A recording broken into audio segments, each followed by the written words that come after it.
Y'all take a look at these lures. Different companies, different names, different designs. But they all have one thing in common. This little lure. Welcome back to the channel. Let's talk tackle.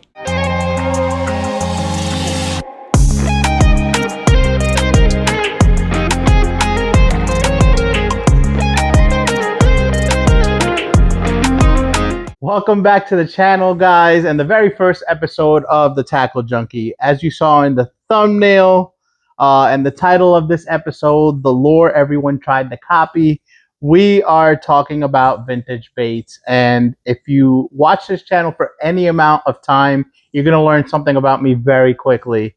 And, well, as the title and the name of the channel is that I'm a tackle junkie.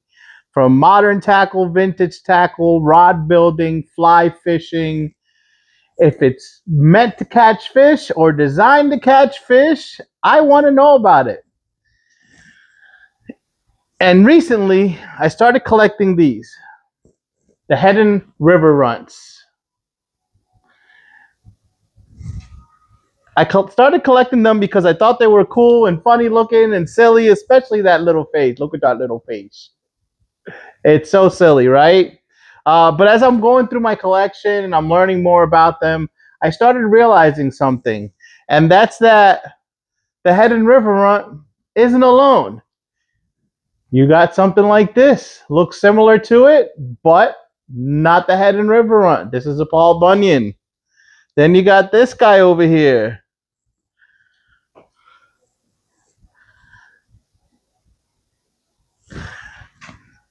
That guy is the one and only Paw Paw by Shakespeare, right? And last but not least, this one's a fun one. This one's the Jameson Quiver Lure. And if you look real closely, it's got that little spring inside.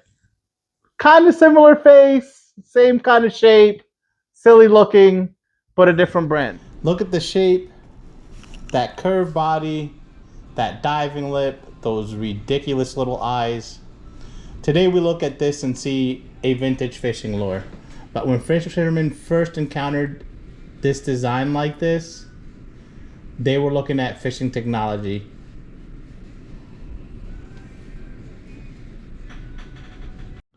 Jameson Quiver Lure, produced in 1940. Its body clearly resembles the Heddon River Runt, but Jameson added an unusual movable spring inside the clear plastic body. That spring was designed to quiver and create extra vibration or sound as the lure moved through the water.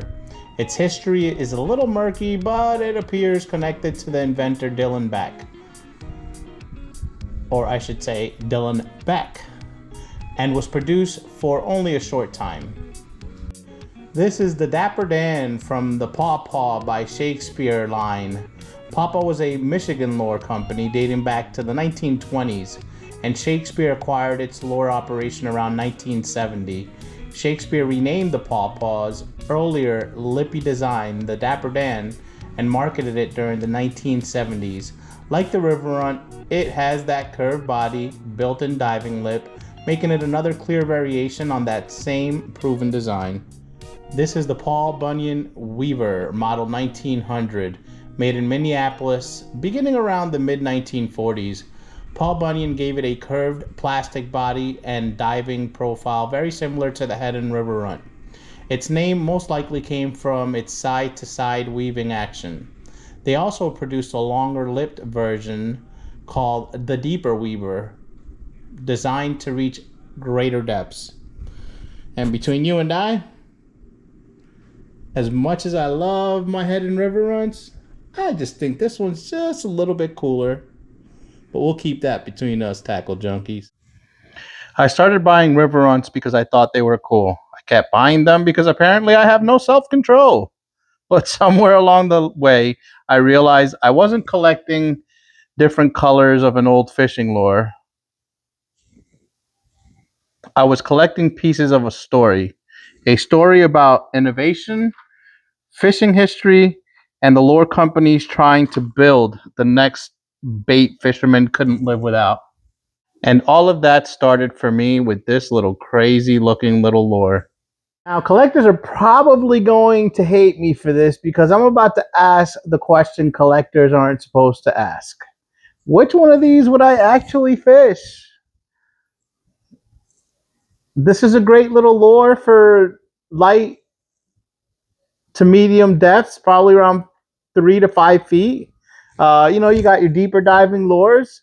But which one would I actually fish? Because these weren't meant to be up in an acrylic stand, as you can see. They were meant to be fished. Now put almost 90 years of fishing tackle development on the table, and I have to pick. Well, obviously I'm not going to fish the River Runt because that's a vintage lure. But on the left, you have one of my favorite companies, which is 6th Sense Lures. Crankbait, 3 to 5 foot diver. On the right, you're heading River Runt, which probably dives right around the same. Materials change, hooks change, paints change, manufacturing change, but the fundamental problem lure designers are trying to solve, that hasn't changed at all. Get down to the fish, move water, create vibration, trigger a strike. Guys, thank you so much for watching the first episode of the Tackle Junkie.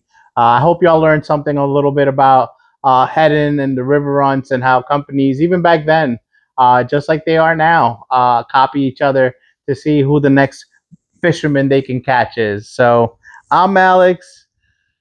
This is the Tackle Junkie, and Reese's is losing his freaking mind right now. So I gotta go tend to him. We'll see y'all on the next episode. Thanks, guys. Don't forget to subscribe, hit that notification bell, let your friends know, and we'll see you on the next one. Later, guys. Thanks for watching the first episode of the Tackle Junkie.